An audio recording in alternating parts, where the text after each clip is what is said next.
It's the first dialogue options of 2016. I'm here with Ollie Barder, Forbes contributor and game designer. Ollie, thanks for joining us today.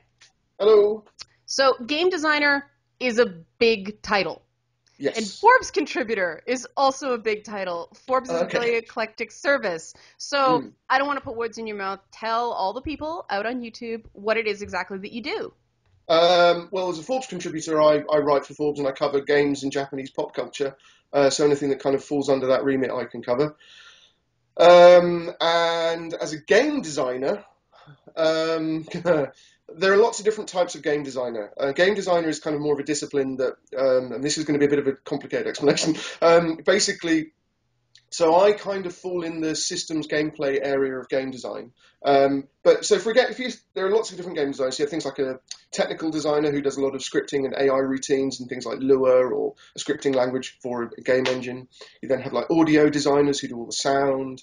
You then have level designers that do all the level layouts and all that kind of stuff. And what else? I mean, it's just an endless litany. We have battle designers for things like battle games. But for me, I kind of do. I do a little bit of technical, but I'm more basically gameplay systems. So I kind of come up with mechanics, and there's kind of like a bunch of layers in games. So you have like code and art, and they work together. And design kind of sits not atop it, but it links it all together, and turns it into the game. And that's kind of what I do. The last big game I worked on that was published was Gears of War Judgment. And so I worked on a lot of the kind of fixing stuff. So that's another problem. Basically, I worked on the fixing like balancing and iteration and controls and stuff like that. But the other thing that people don't also understand is they don't see where you start on a game or what the game was like when you started and where it ends up and how much time you had. And also, the other thing is, another bad thing about game design is partly because there are a lot of people that kind of take credit for, the whole game.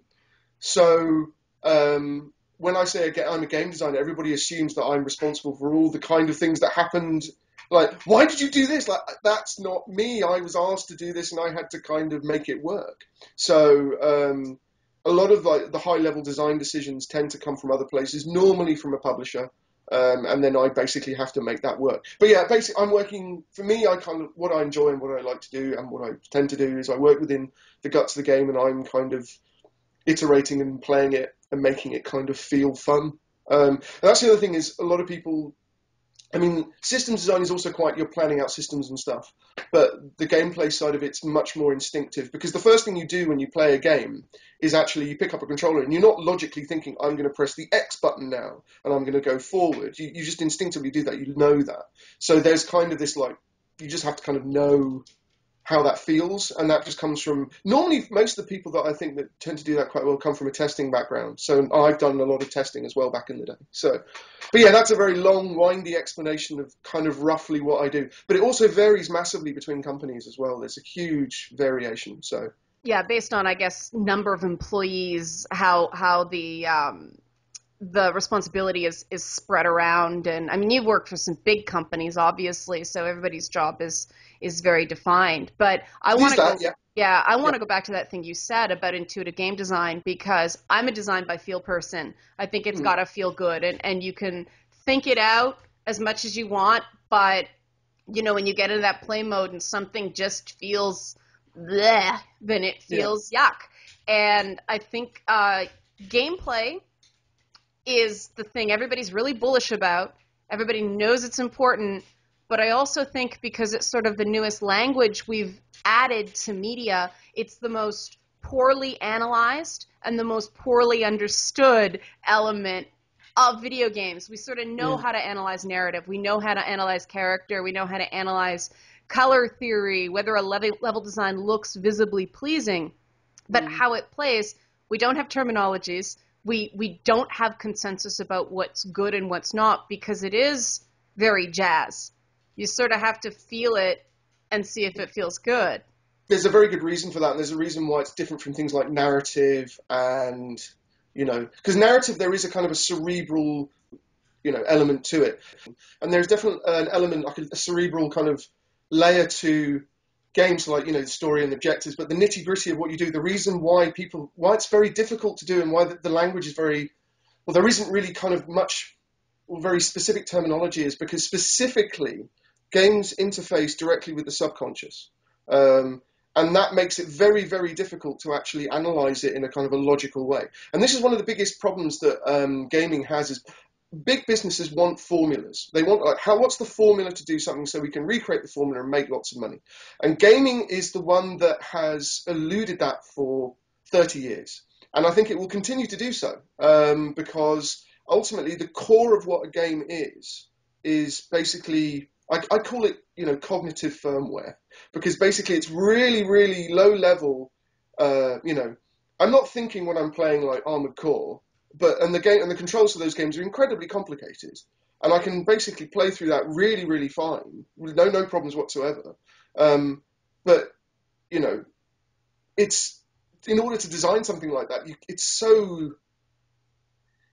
you just kind of have to, it's not no, but you just have to, it's done by, that feels right, that doesn't feel right, move on. The biggest problem in game development is that coders love to have everything make sense and be logical. And then design is kind of the antithesis of that, because you're basically saying, no, this just has to work first, and then build on that. So that there is that kind of antagonism generally within development. And on top of that, you then have publishers who don't necessarily play games and look at it purely from a numbers point of view. And then, I used to have to go into, when I worked in publishing, I used to have to go and demo games to executives. This is for milestones, by the way. So this is, they're making payments based on these, meetings. Yeah. And none of them would play the game at all. And they'd all just make comments on what they saw I was doing. And I think you're kind of missing the point in a massive way. And that was very common across a lot of publishers. I think it still is, to be honest. But generally, that's one of the biggest problems, is that people don't really seem to acknowledge there's this kind of, subconscious core to what makes, games fun to play. And I think one of the reasons for that is because games have a lot in common with toys. And no one really seems to ask, like, why do children play with toys? There's a very good, cognitive development reason why children play with abstract kind of things to play with, because it's their way of teaching themselves very complicated and difficult things that aren't necessarily part of everyday life. And games are kind of an extension of that in a really abstract way. So it's kind of like, that's why I kind of call it cognitive firmware, because that's the only real way that I kind of understand how it all kind of works from my point of view. But yeah. Yeah, it's a brilliant term, because there's a certain point that you can't put software in to override the firmware. The firmware is the firmware, what's intuitive. And obviously it differs. There's maybe different operating systems going on with different people, but it is sort of But a that's firmware exactly it. person. Yeah. That's exactly it, because that's why there is no formula. There's no such thing as a game for everyone, because your subconscious makeup is entirely different. And this is something that I think is really interesting from like the last generation to like the PS2 to like the last 10 years, is that they tried to find this like one game for everyone. So we had this huge amount of functional standardization and huge budgets, because the only way they could differentiate it was to make the graphics look very impressive. But the actual, what made like the PS2 so successful was because the library was so diverse in a functional sense. The games were so drastically different from what they are now. And that's why we're getting so many remakes, is because all those developers also went bankrupt. So because all the publishers put them out of business because they were going for the Hollywood model. Big budgets, in theory, big budget, big return, but it never paid off, or never really paid off. So we're in a kind of a very tricky situation. But yeah, no, it's that's why, I may love something, and, your PS2 game library might be completely different from mine, or, Xbox 360 game library might be completely different from mine, because, it's what you instinctively require in terms of, your needs and things. And that's entirely fine. And I think that really confuses a lot of people in business. So, and that's something that's still something that has to be worked through within the industry, and it hasn't really matured yet. So. Now we get into this idea of games for the game for everybody, which we agree doesn't exist. And I think any gamer out there, like any game enthusiast out there, agrees. This mythical game for everyone, the unified theory of gaming, if you will, doesn't exist. And not really, no.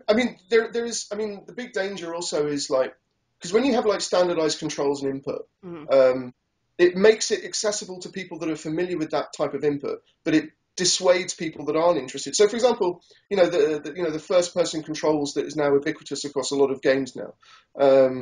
That's really good at bringing in people that like those kind of games. Yeah. But a lot of people that aren't really interested in that won't actually want to play any of these games, even though they're using the same kind of structure that they would have had in another game. So I think that's a really sad thing.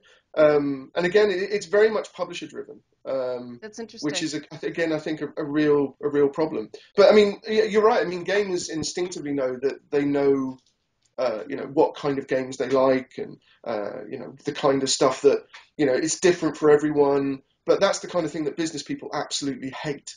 So it's I don't know how it's going to resolve, but something needs to happen because. We're getting to the point now. What used to happen, like back in the day, is what used to limit a game's scope was the technical limitations of the hardware. So starting from like the Famicom all the way up to where we are now. But what's actually happening, like especially towards the end of the last generation, the technical limitations sort of weren't really the issue. It was actually budgets were the problem. Yeah. And it's got to the point now that I've seen like big game budgets like increased by a factor of 10 on the new, just towards the end of the last gen.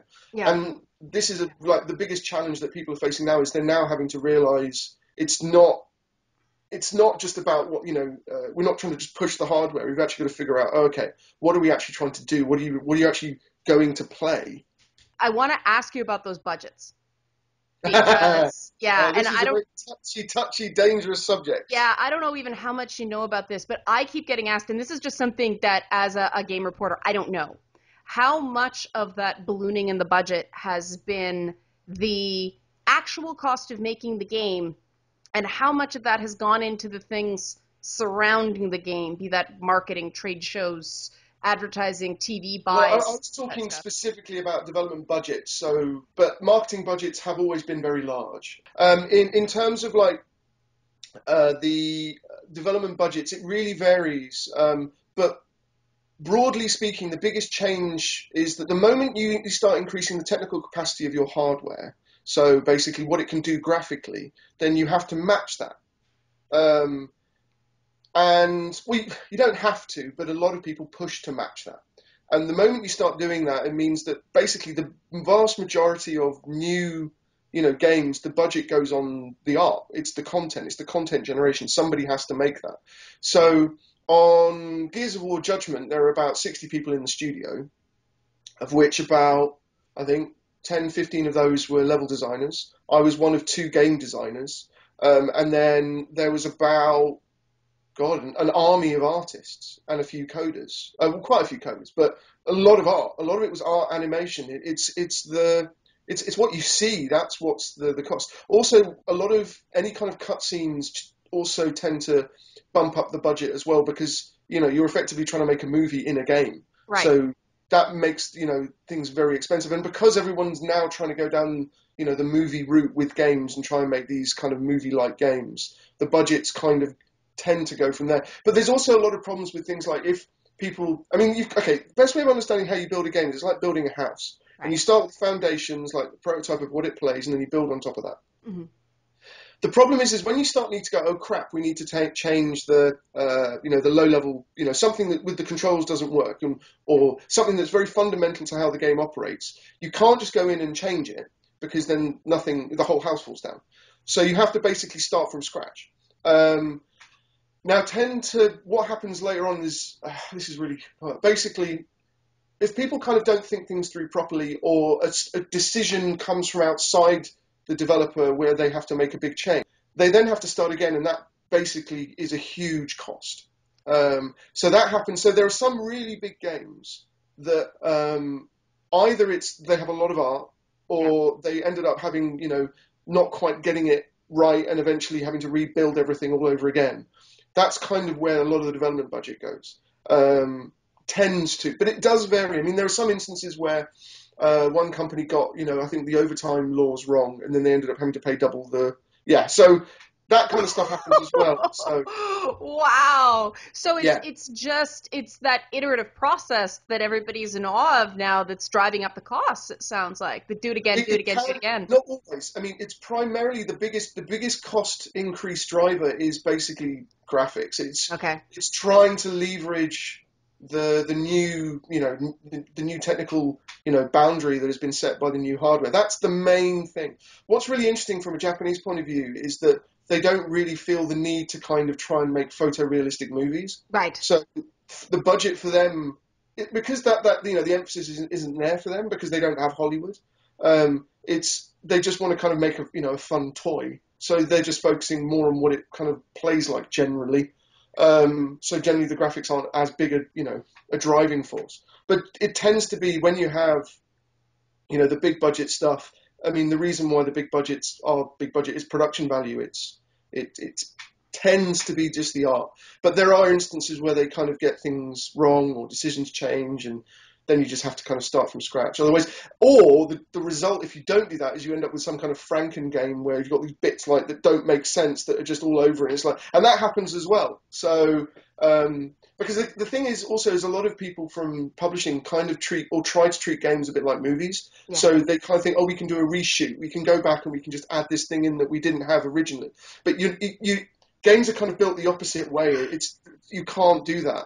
So you actually have to almost know right at the very beginning, this is what we're making. This is why prototyping is so important for so many big games. And generally that's kind of happening more now. But and it's also why, there's a whole lot of, the whole functional standardization is because that's their one way of trying to get around this problem of, not really,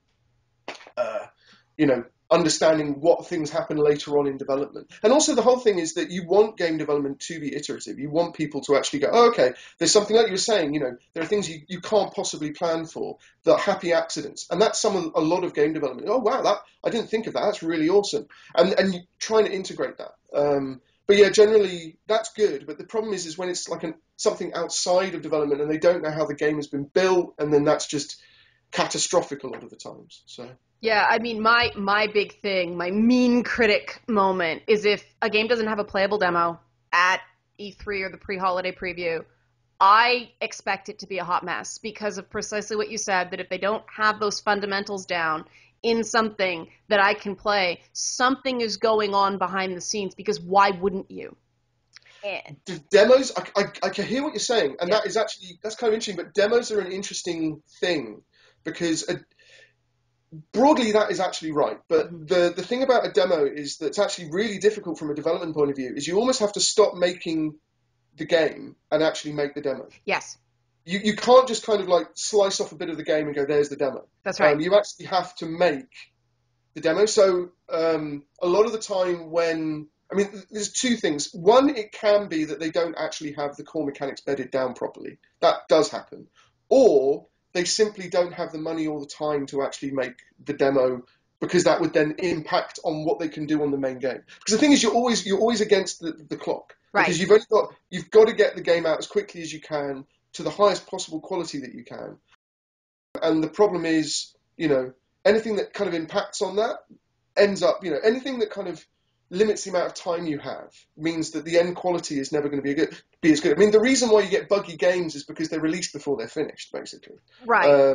But why is that happening so much? I mean, that's a huge complaint we get, is that gamers are like, well, wait that extra 3 months, polish your game. But I'm sure there have to be business realities, or they wouldn't be pushing them up the door and It's finish. more than 3 months. It's more like you're looking like an extra half a year in most cases, probably more than that. The reason is it's basically because the games are getting much bigger and more.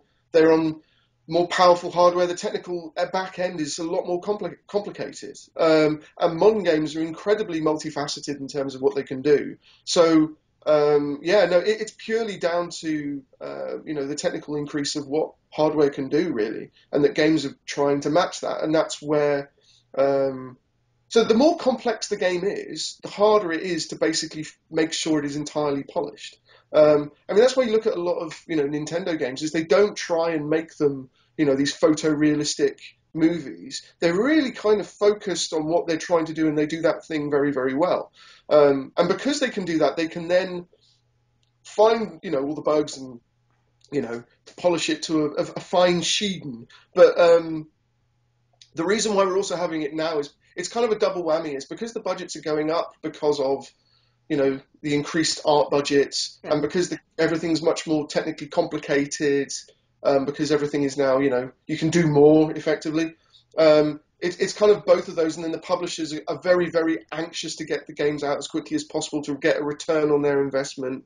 So it's kind of like a perfect storm is why it's happening at the moment. And I completely sympathise with gamers, because I am one, that it is, just unacceptable that that kind of thing happens. I mean, it's insane, actually. But I think, the other problem is, also, and there's another element as well, is because everything is so big budget now. I mean, you don't have the middle tier of game development anymore. I'll go and talk about that. But because you don't have this middle tier, everybody's now, raring to go on the next big game because there's nothing else. And that means that puts an even greater pressure on getting these games out as quickly as possible, because, a lot of the modern consoles, especially like PS4 and Xbox One, is that everyone's kind of noticed that the library is only just beginning to build up steam. Partly that's because a lot of publishers thought that consoles were going to be dead this generation. Yeah. And they did. And basically that decision was made back in before that. Normally it takes about 2-3 years to make a game, big game. Sometimes a lot longer. But they were delaying. It was going to come out 2011, but then the economy tanked over here, and so they pushed it 2 more years. So 2013 would be it. Yeah.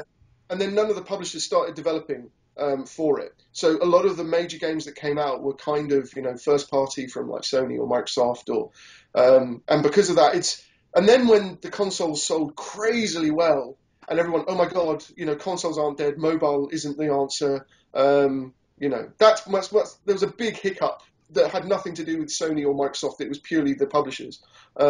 Also, partly that was the whole thing with Microsoft, is they kind of thought that gaming wasn't really a viable market after the Xbox 360, because the PS2 sold 150 million units in, I think, 5-7 years, and then the 360 sold about 80 in about double that.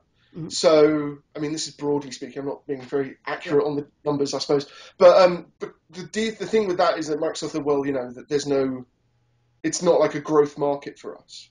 So that's where the whole kind of television thing comes from. Then they try to put in all because they wanted to kind of broaden the market, basically. They were trying to broaden the market through a jigsaw puzzle of creating a device that did all these things, but they didn't integrate. That's the Microsoft thing, is they wanted to have this black box back in the 90s, the black box that did all, everything. But the black box isn't something that sits in your living room anymore. It's the tablet that you have in your hand. We live in Star Trek now. We don't live in kind of the 1990s.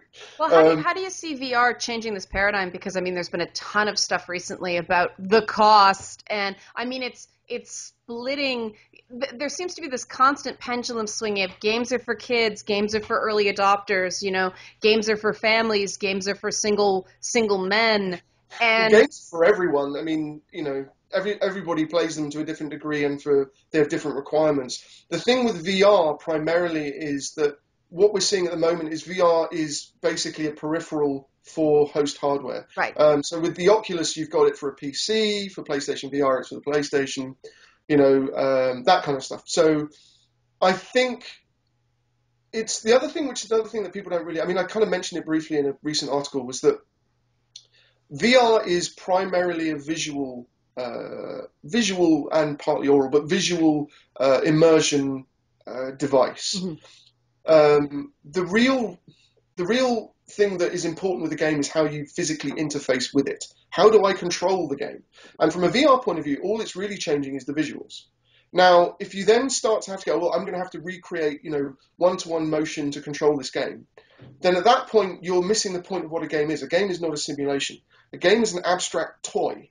The whole reason why controllers came about wasn't just, some obtuse nonsense. The reason it is you're distilling a bunch of very complicated inputs into something simple and abstract. And you're not getting that with, full motion control. So I think with VR, it's really cool and it's interesting. I like it a lot. But at the moment, it's a peripheral, and it's only really covering the visual end. it's not. It's kind of a visual. Yeah, You because know, the audio is not integrated. You have to put the headphones on while you've got the unit on, and it does feel like you know yeah, your head's a pack mule and everything's rattling against each other. It's a yeah. jarring experience. It is, and it's also. I've also, from my point of view, I tend to get quite, sick. It makes me feel quite queasy. I mean, I think that's just the technology, and they'll fix that out. That's just lag. But the biggest thing is, it's. I think there's some really cool games that you could do with that. I mean, I was lead designer on a game called Strike Suit Zero years ago, and when you're in a cockpit view, I mean, having VR for that, that's kind of awesome because then you're kind of going into full Macross territory where you're kind of looking up there to find your target and then Hmm. reorienting your craft around. So there is this kind of feedback messaging loop that you will get from good VR, but the main thing for me is it's like, well, how does it control? What am I doing? And VR is just more of a kind of a visual that's how it visually immerses you in the world rather than just having a single screen that you look at. So I think there's a lot of hype, and I think there is a lot of. It's not as bad as Kinect or the motion stuff, because that I think Microsoft spent like $500 million on the marketing for Kinect. That's insane. Um, but yeah, so that's just. It I is basically. It feels like a lot of hype at the moment, and I'm kind of curious to see of all of the things, though, I think the PlayStation VR sounds like it's going to be the most accessible, at least from a financial point of view. And also because it's just, a console is a one-stop shop for gaming. It's kind of a holistic solution. I mean, I'm not against the PC gaming master race in any way, but consoles tend to have that advantage that, it's a lot more plug and play and it's easier to understand. Though things are changing because everything needs online connections now, which is kind of frustrating. I think the other thing, and this is like a major thing I wanted to talk to you about, was that VR is going to really challenge developers in terms of you're going to have to pick a visual and audio language, whether it's going to be the Western sort of game that, chuggy space marine with sort of a very big uh, frame of movement, or that Japanese aesthetic where things are coming at you all over the place. As you said, the characters tend to be, there's a certain number of body types, the big eyes, the square chin, that sort of displacement thing. But then the backgrounds are crazy elaborate and anything goes. Mm, And I want to talk about this split because when you mentioned Nintendo as well, I started thinking about how reliant Nintendo is with Japanese culture because they've got the mascot culture and the way they handle anthropomorphized animals as opposed to here where they have talking the Persona games are, yeah. I think, a shining example of stuff that really draws from that core, and people over here are like, oh, it's so random and weird, and I look at it and go, no, this is just very, very Japanese. Yeah. And so I wanted to talk to you about that distinct visual language, but you were also saying before we got rolling, there's audio cues as well in Japan that are radically Yeah, different from here. yeah. I mean, definitely. I mean, I grew up in the UK, and like you said, what we were talking previously, it was, it's the stillness in comparison. I mean, Tokyo. I mean, I live in Tokyo, and it's just intense, and it's just like a dynamo constantly going all the time. But the thing is, what's really interesting, and you don't really know until you're kind of living here, is that the amount of kind of audio cues for everything. I mean, it's not like announcements. It's like little beeping sounds to say, don't go near here, or this machine's now working. And you're constantly bombarded with this information. And what I find really interesting is a lot of Japanese games use that specifically for messaging. Like, I mean, we were mentioned talking about Bayonetta previously, is that, Mm-hmm.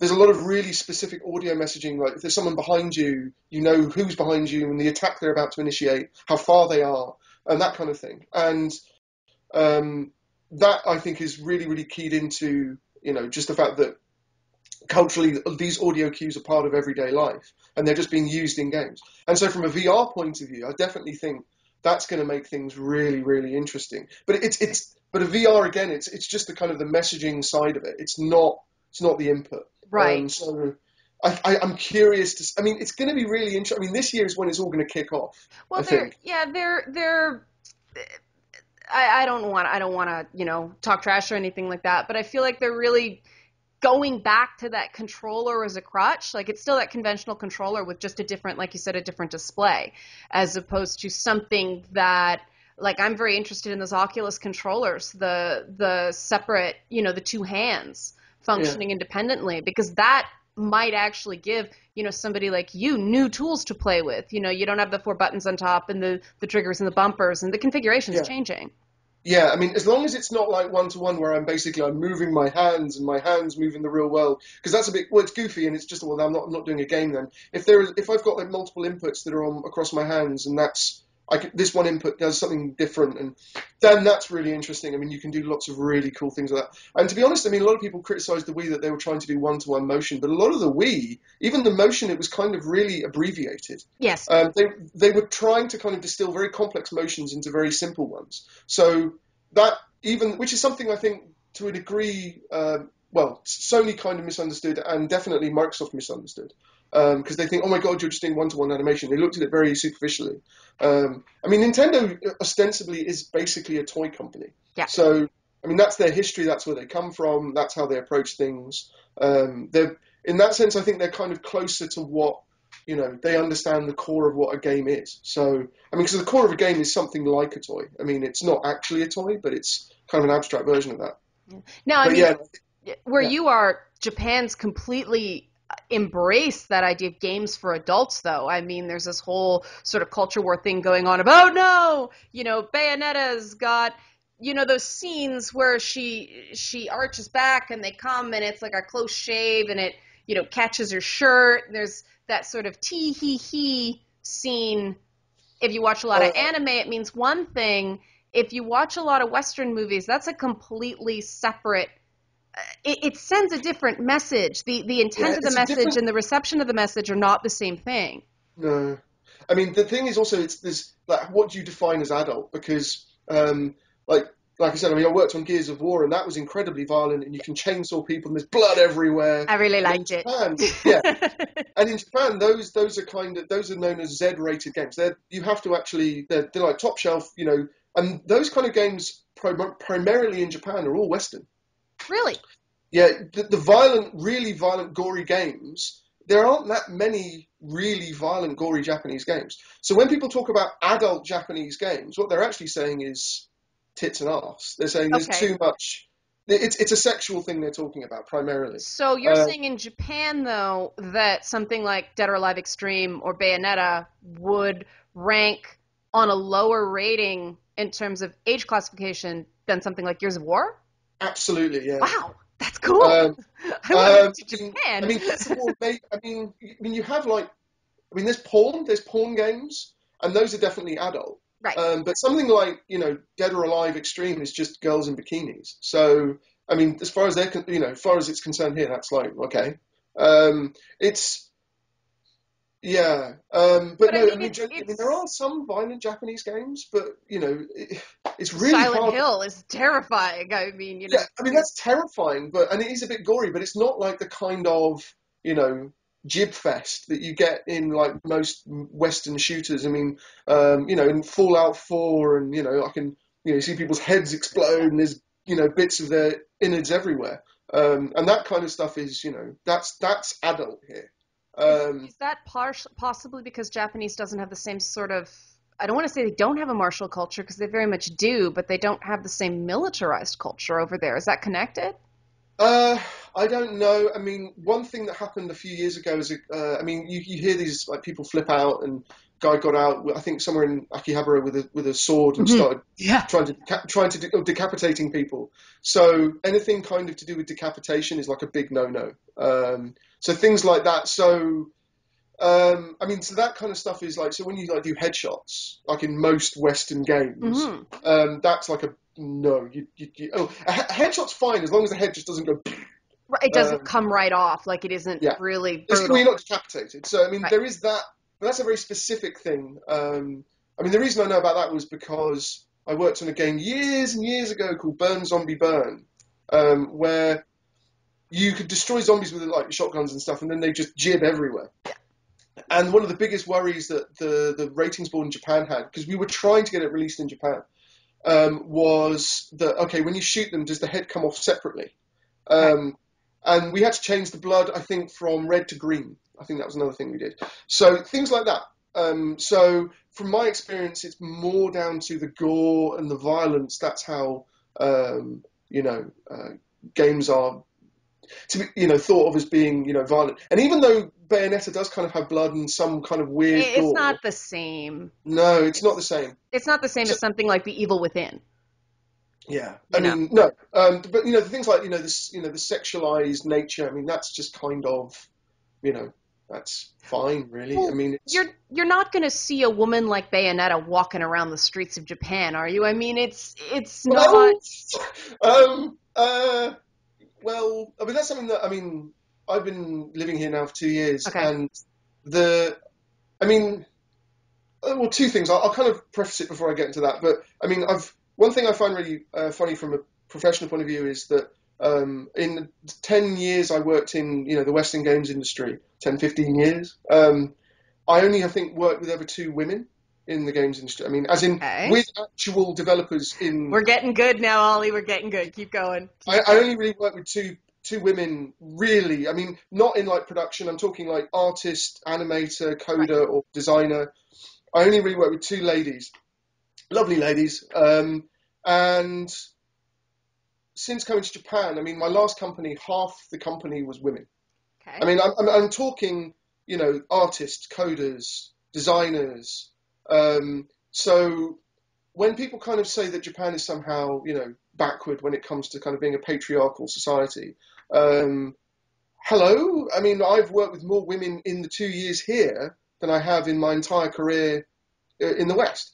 So that was something that I thought was really interesting, and also something that's never really talked about, because there are very high-profile Japanese developers that are ladies, There are. which nobody talks about, and I think that's insane. But talking about whether you see ladies like Bayonetta, yes, you do, and I'm not used to that, and that's kind of that's something that I found a bit difficult.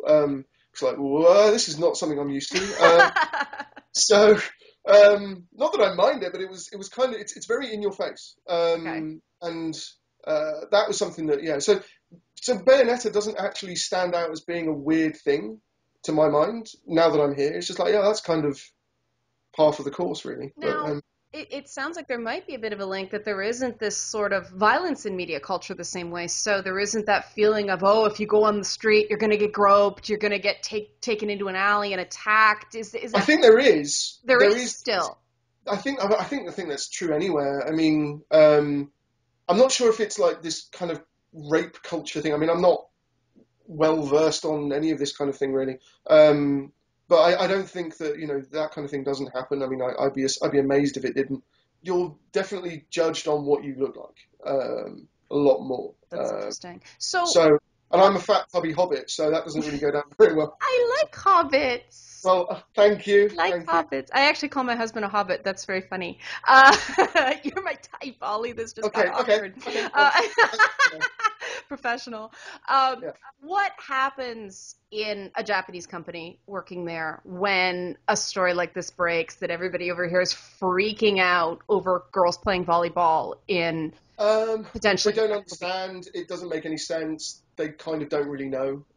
That's the whole Gamergate thing in a nutshell. Is that there's no real allegory for it in Japan, because generally games are part of the cultural makeup. They're toys. They're people things play with all their lives. It's not. There's no stigma attached to it. There's no shame from being a gamer. Whereas something that I felt very much in the West is that you're kind of made to feel like some kind of leper for playing a game. There isn't. I think a lot of that actually comes from Hollywood. A lot of the Hollywood executives, I wouldn't say go out of their way to sabotage a game, but they definitely don't help you.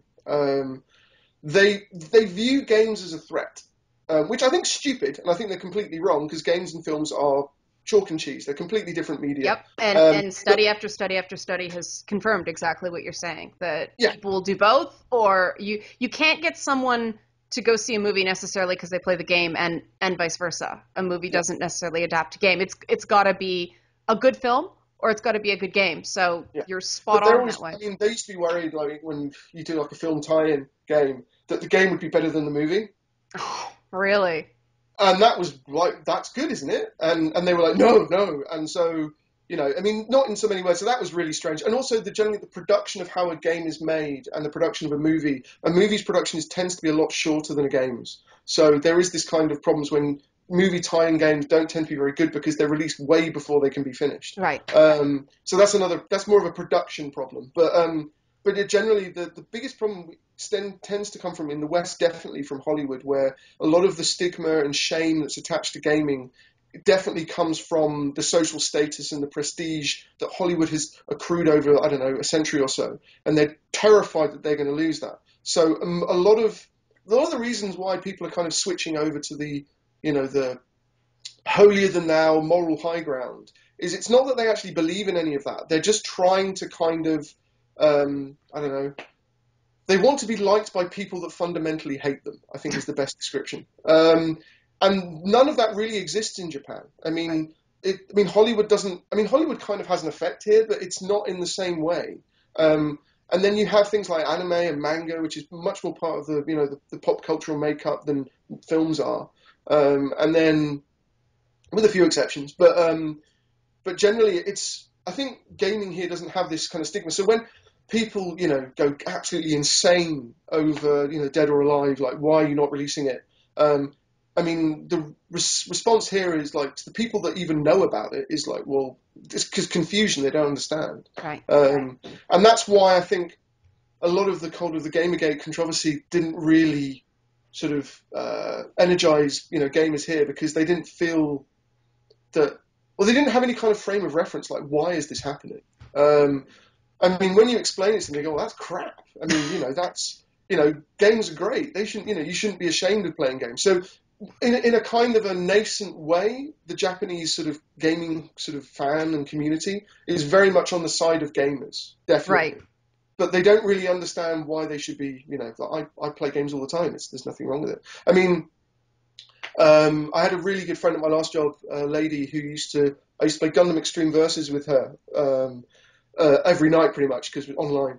And she was really good. And I was talking like, following day, that, this is all this nonsense that happens, about playing games, and that, ladies aren't really, there's a real stigma about playing games. And she went, that's ridiculous. I mean, she was up till like 3 a.m. playing all sorts of things and coming in with like bags under her eyes. And she was, and she was a lovely, lovely lady. But no, I just found, but she didn't really understand, like, why is this a bad thing? So, I mean, that's what really kind of pissed me off, is when that whole thing kicked off, like, August 2014. Yeah. It was like, what the hell? It was 2014. Yeah. What the hell is this? I mean, That was my reaction also, too. I mean, I make games for these people. Why are you attacking the people I make games for? And the weird thing is that narrative has been going around for like almost a decade now.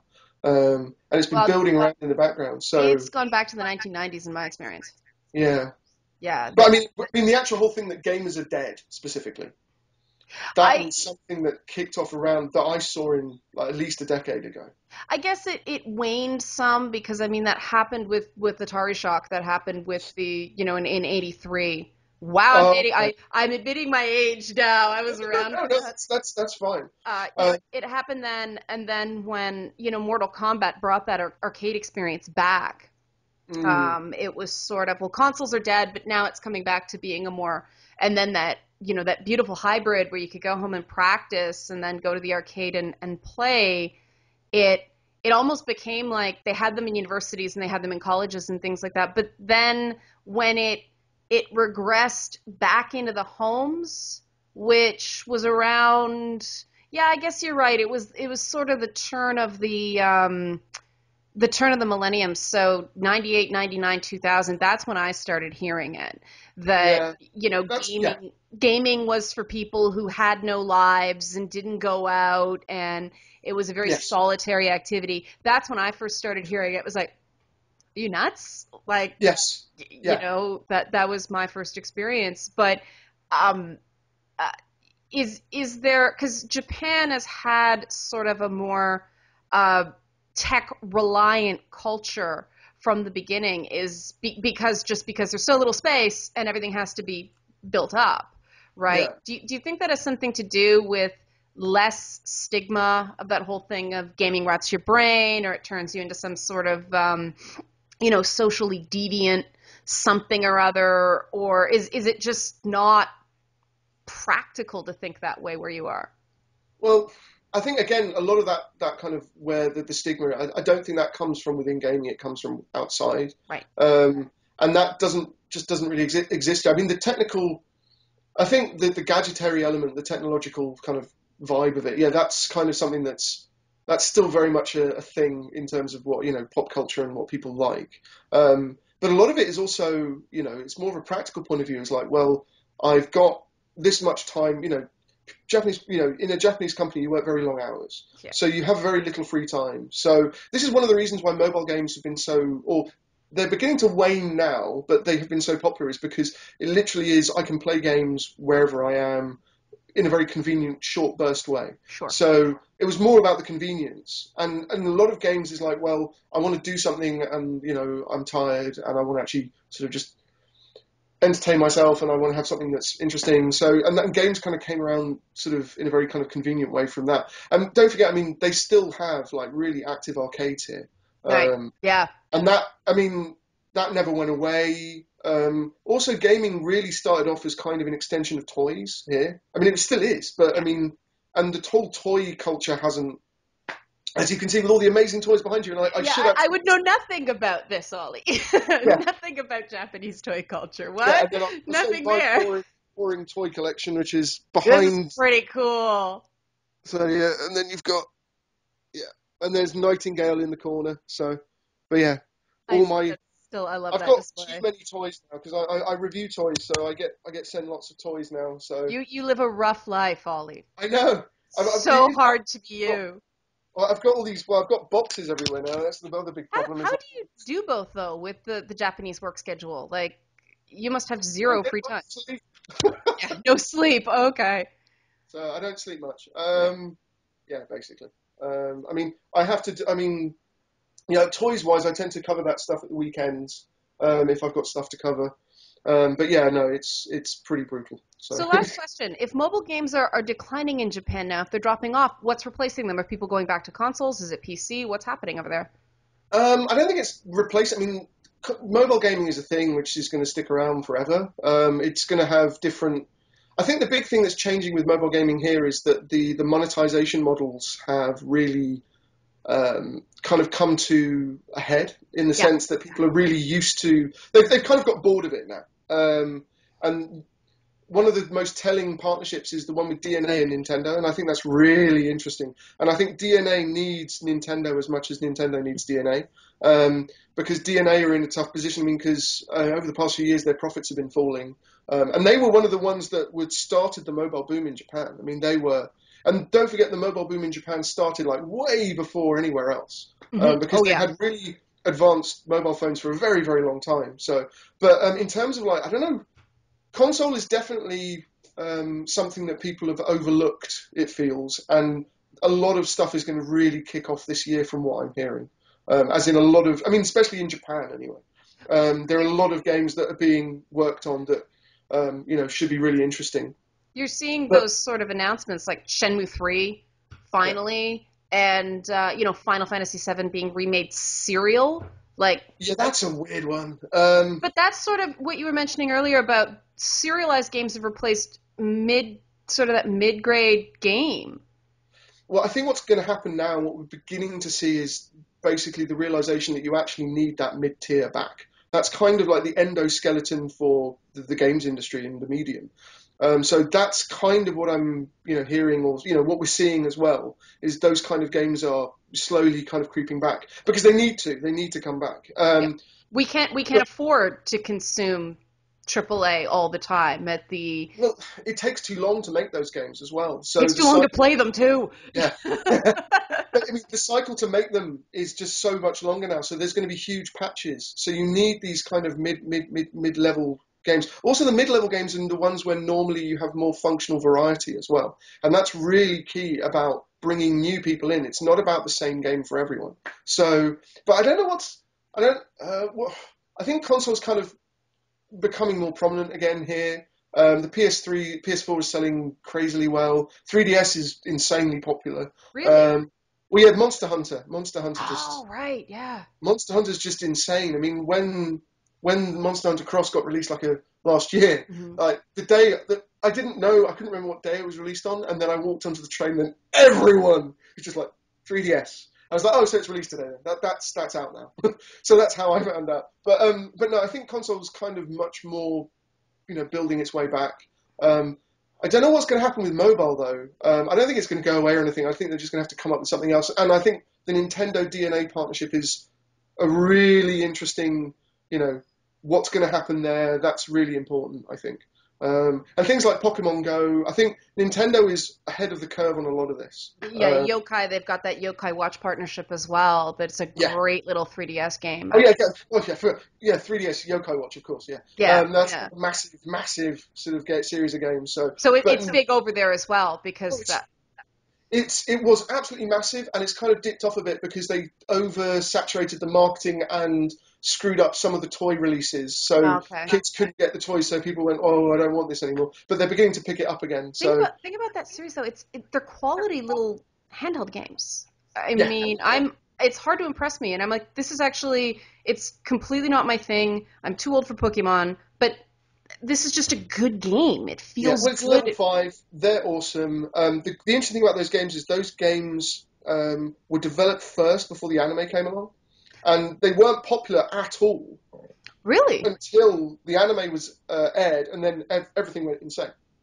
That's Um, amazing. Because they were like released almost a year before the anime was Yeah. released, and the sales kind of went da da da da da bam, and it was like whoa, okay, so that's how that works. So yeah, so I mean they're good games because they were made as games first rather than the other way around. So and also it's level 5 and they tend to do amazing stuff, except for Gundam Age, which I will never ever forgive them for. So You can tell you're a gamer. That's the gamer comment right there. yeah, Ollie, you've given us so much to chew on, so much amazing information. Thank you so much. We didn't even touch on the journalism thing, except we kind of did, I guess, through the back yeah. door, but really, really appreciate it. This has been really enlightening, and you confirmed some of my theories. There's going to be a few places where my longtime viewers have been, oh, she was right about that. So I'm very Yeah. happy. Thank you so much. No problems.